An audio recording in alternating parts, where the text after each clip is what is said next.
Hi, welcome back to the Downtown Den. I'm Frank McKenna, the Group Chair and Chief Executive of Downtown in Business, and I'm delighted to be joined in the Den by Stephen Hunt Associates. So, guys, tell us who you are, what you do at the company. So I'm Neil Baines, Managing Director of Stephen Hunt Associates. And I'm Anne King, Director of Stephen Hunt Associates. And let me start with you, because obviously the company, well known in Liverpool, of course, and the wider North West region, recently went through a management buyout. So how's that going? It did, yeah. It's gone really, really well. We've heard a few horror stories out there with other companies, so I'm pleased to say that ours has gone pretty smoothly. Steve's still part of our team.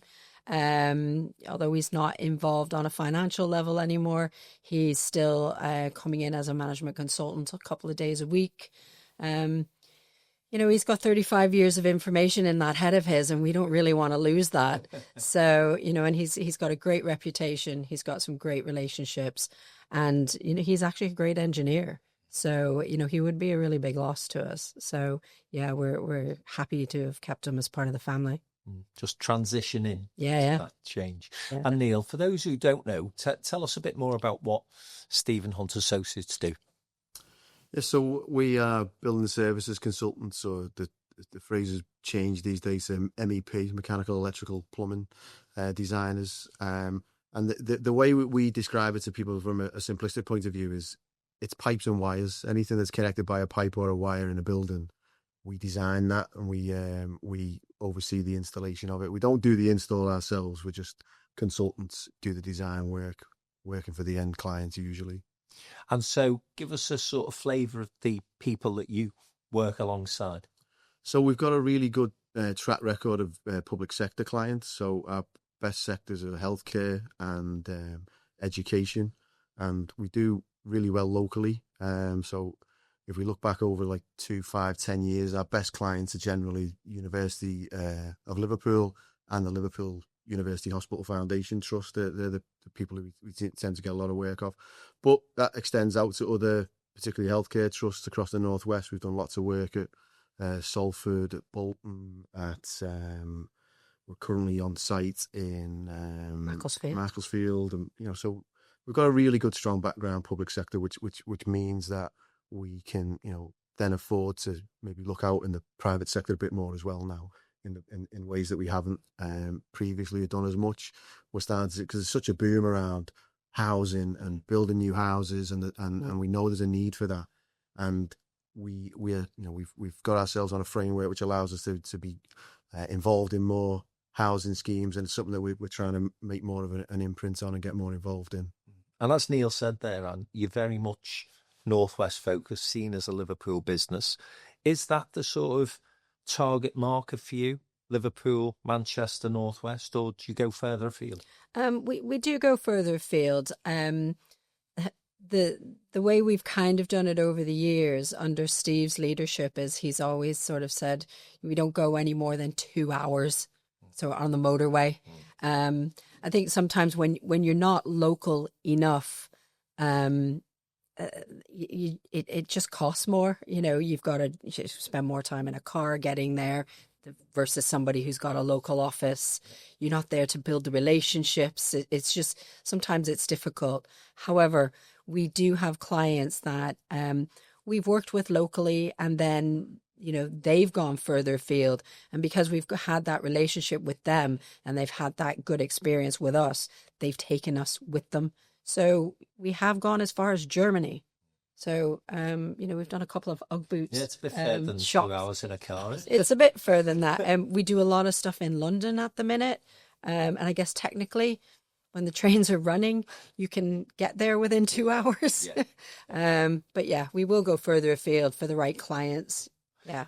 So if we look back over the past couple of decades, there's been huge changes within the business sector and for your industry as well, thinking of things like technology and the way in which governments now don't necessarily be as consistent as perhaps they were in the past when it comes to investment into infrastructure projects. There's also been a lot of change in that public sector arena that you mentioned, Neil, in terms of them being major clients because governance models and so on change on a fairly regular basis. How have you found that as a business in terms of your own evolution? So from a point of view of sort of net zero and carbon reduction, that's kind of been the biggest driver in our side of things, I would say, over the last 10 years or so, when the government really started to focus in on a low carbon economy and low carbon reduction of buildings.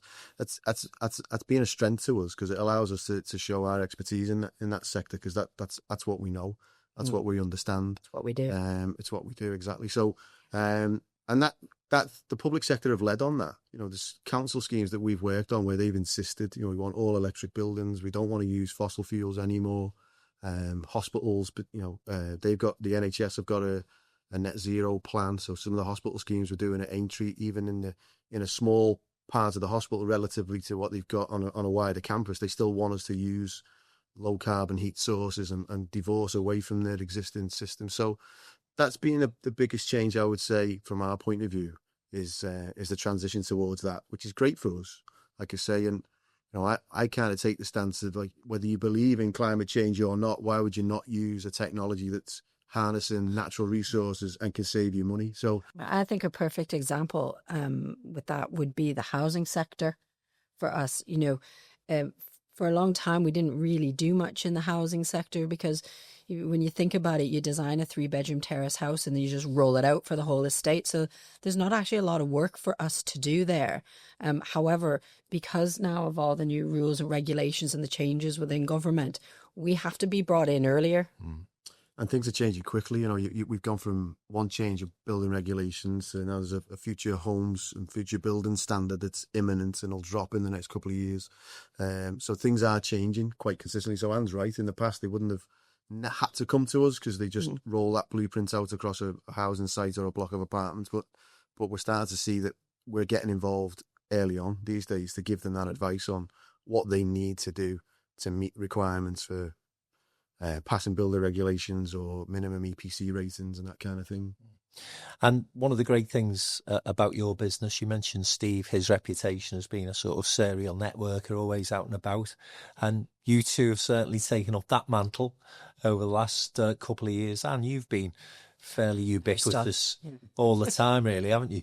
But just talk to me about how important you see those connections, that sort of networking piece being to your business and growing your business. I mean, it's massively important that, that we're able to build these relationships. I've always said, people like to work with people that they like. I know that there's always going to be a tender process and, we have to do things properly because the client has to be able to, prove that they're getting best value and whatnot. But, a lot of, M&E companies like ours, we all do the same thing. So if we're all doing the same thing, where's the differences? So the difference is the relationships maybe that they have with us, and the client know that they can call us up and have a frank conversation with us, pardon the pun, but, about those issues because, mistakes happen, things happen, but it's about how people deal with things and it's about those relationships. And so we like to build those relationships and, we all are, the end game is the same for the client and for us. They want a good job. We want to do a good job. And if they feel that they can come to us when things aren't that right, then they'll feel more comfortable doing that with us than maybe they would with somebody else. And that could just make the difference. It's still relatively new to me because we only really became directors of the company 3 years ago, around this time 3 years ago, wasn't it? So I was just an engineer, I wasn't really doing any of the networking side of things. So it's still relatively new. It's still not something I'm entirely comfortable with, or I'm better at it now than I was when I started. But I see the benefit. Everything that Anne's just said, I massively agree with. I see that. It says the relationships you build and the people that you get to know and just that, that sense that they can call upon you when they need you, if they need your help. Ability to have conversations with them where they get to realise that you know what you're talking about and you know your stuff and they can trust you as and when an opportunity comes along. And as you say, there's a lot of companies out there do the same things. So the differentiator on many occasions actually is, do we get on with them? Can we work together comfortably? Well, and that that's makes it. a huge Yeah. difference. So one of the training things we did quite a few years ago when we first took up the roles was around, there was a marketing expert, and he was trying to, I asked that question, so how do you stand out from the crowd when you've got so many people who do the same thing? And the answer he gave was that you've got to make the whole process of dealing with us that good that people want to repeat it. And that's part of the deal. They've got to get along with you as part of that, as well as quality and doing what you say you're going to do when you're going to do it, and then delivering that. They've got to get along with you as well. Otherwise they won't come back and give you another opportunity. And part of developing those connections is MIPIM, which of course is coming up in a couple of weeks' time. You're a veteran, Anne. I am. Neil, you're still relatively new to It's only my second time. Yeah. So how did you find it being a MIPIM virgin last year, Neil? So I went with an open mind because I didn't really know what to expect. And I kind of looked at it on reflection afterwards. It was kind of split into three things. I mean, we were part of the Liverpool Place partnership, and I've got to be honest, I didn't really understand what that entailed. I knew what it was. I knew we were in it, but I didn't realise till we got there about that element of supporting the local authority and combined authorities that were out there, and attending their events and turning up when they were talking on panels. I didn't realise that that's what we were part of doing. So that was quite a professional part of being out there. Then there was the traditional sort of business development side. So all the people that Anne knows had all kind of just moved to the south of France for a few days, still carrying on doing the same thing they were doing. And then there was that other bit, was maintaining the relationships that you already had with people as well. So I really enjoyed it on reflection. I came back with a different mindset, and the number of people that I then knew after having got access to them and spoke to them. There was an event about a month afterwards. I think it was in the new office buildings they just built in Birkenhead. And when I walked in, I knew probably twice as many people as I would have done before I went to MIPIM, just off the strength of being there. So, and that's continued probably for the last 12 months, just seeing the benefit of those relationships that you built. And actually, from my point of view as well, I got a bit of inspiration from being around the people who were talking on the panels and part of groups and things. And off the back of it, I applied to join the Combined Authorities Strategic Investment Fund external panel, because I look at the people who were in similar positions to me, who were talking at events where they work for a private sector company, not necessarily for the public sector. And I thought, I think I could probably do that if I had a go at it. So it inspired me a little bit as well. And I was successful and joined the panel and now on the panel. And I wouldn't have done that if I hadn't been out to MIPIM and UK Reef and, had that experience of being around other people doing it. So it made a big difference to me, definitely. Interesting. Anne, not your second time. You're a veteran. I still always think it's really weird when you're walking down the street in the south of France and all of a sudden you hear, "Hey, Kingy!" It's like, who knows me here? Oh, everybody. Yeah, it's weird. And you must have made some great connections over those years that you've been going to MIPIM. Yeah, 100%. Yeah, definitely. Is it, do you think, an opportunity to, as Neil says, catch up with people that you're already in business with? Or do you see it more as new business? Are you looking to see what the public sector's up to, given that a large chunk of your work comes there? You're trying to find out what the future plans are. Is it just a more relaxed place, do you think, where you can have quality conversations? Yeah, it's a bit of all of that, really. When on my first day at Stephen Hunt and Associates, I sat down with Steve and he said to me, "What's this MIPIM thing?" Because I had worked for another practice that had gone to MIPIM, so I was already, a couple of years in. And he said, "What is this thing?" And the way I described it to him, it's a bit of a networking event on steroids, really. And the thing, you're going to come across all different types of people, and there's going to be the people that the people that you have really good relationships with. There's going to be the people that you've maybe met once or twice, or you recognize them from being in a room, but you've never really spoke to. There's going to be the people that you've maybe had, your first B2B with them, but nothing further. Then there's going to be those clients that you're constantly knocking on doors, and you can't get past their like pit bull of a receptionist sort of thing, and all of a sudden you find yourself, on a beach, drinking a glass of wine, just having a laugh with somebody, and then you just exchange cards, and you think, oh my God, I've been trying to get across to them for ages, but all of a sudden, because they've now met you, when you get back to the real world, they'll actually take your call because now they know you. And I think every one of those types of relationships, for me, they just level up. They all level up just from being there. Great icebreaker.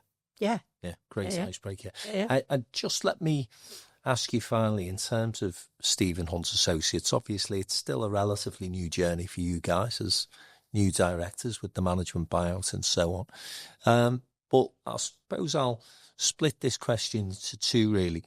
What would success from MIPIM look like? What are you hoping to bring back in terms of objectives hit? And more generally speaking, I think you were saying to me before we came on camera, Neil, that it's been a good start to 2025 for Stephen Hunt Associates. What's the rest of the year looking like? And I'll start with that first question to you, Anne. MIPIM, what are you looking to bring back from there? I mean, a lot of the same. It's one of those things that if you're not there, then like you just miss out on so much. It's the relationship building for me. We have it's hard to quantify MIPIM. And I think there's probably only 1 year out of 20 where I was able to go, we got that, like when we got back, we got that job. And as a result, we earned X amount. But I think there was only one time I was able to physically say that straight away, where I pretty much picked up a job from being at MIPIM. The rest of it is relationship building and, eventually a lot. Yeah, it could be 5, 6, It 7 could be years 5, down the line. 6 years. Yeah. I've had one guy. I think I've known him for about 15 years before I actually got an opportunity out of him. Yeah. But it's somebody that I always caught up with at MIPIM. He was always there. You always say hello. It's hard to quantify MIPIM. It really is. It's a marketing exercise, and it's for us, we want to be part of the crowd. We want to be part of the family. We've been supportive of the council for I think about 10 years now. So, and it's the council people that are there, but it's also all the other partners, because we work with all those other partners as well, and potentially they can be clients to us. So we want to be part of that family. So, and it's the same with downtown. A lot of the people in downtown, they're also clients or potential clients. So we want to be part of that. And if you're not there, you're not part of it, are you? Yeah, absolutely. Got to be in it to win it, as they say. Yeah. And that wider question, Neil, in terms of the longer term, this year and maybe beyond, in terms of your ambitions, as I say, new directors, I'm sure you've got big plans.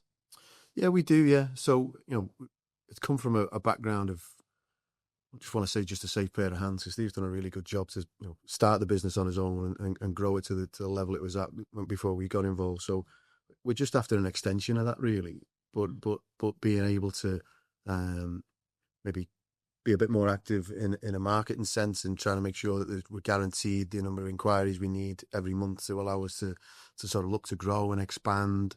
And we would never rule out looking into moving into other sort of regional combined authorities and local authorities, and trying to pick work up in those regions as well. We'll always have a base in Liverpool. It's always going to be our central hub, and it's where we'll focus our priorities. And yeah, I would love to just double the amount of people we've got just in one office in Liverpool to start with. All that extra money in the local economy, all that. Hopefully, be on the back of winning work locally as well, and being involved in some of the regeneration stuff that's going on in and around just the Liverpool City region. So yeah, we do want to keep growing, keep taking it forward. We want to invest in technology, like you said before. Use technology to speed us up. Use technology to increase our output or reach in terms of market, and they're the kind of things that we're looking at in the short term with a view to seeing a big long-term gain off the back of it. Well, it's good to see such aspiration and ambition from a local company in Liverpool, and as you say, I think you'll be going to pastures new in the not too distant future as well. Join us in the West Midlands, Neil. You'd love it there. You'll have a great night out in Birmingham. Well, family in Birmingham. Oh, there you go. Then. There you go. It's been great to talk to you. thank you. Thanks for coming into the Downtown Den. So that's Anne King and Neil Baines from the Stephen Hunt Associates, who are partners this year as part of Downtown and Business's delegation to MIPIM and to UK Reef. And if you want to get in touch with Stephen Hunt Associates, contact us and we'll put you in touch with them.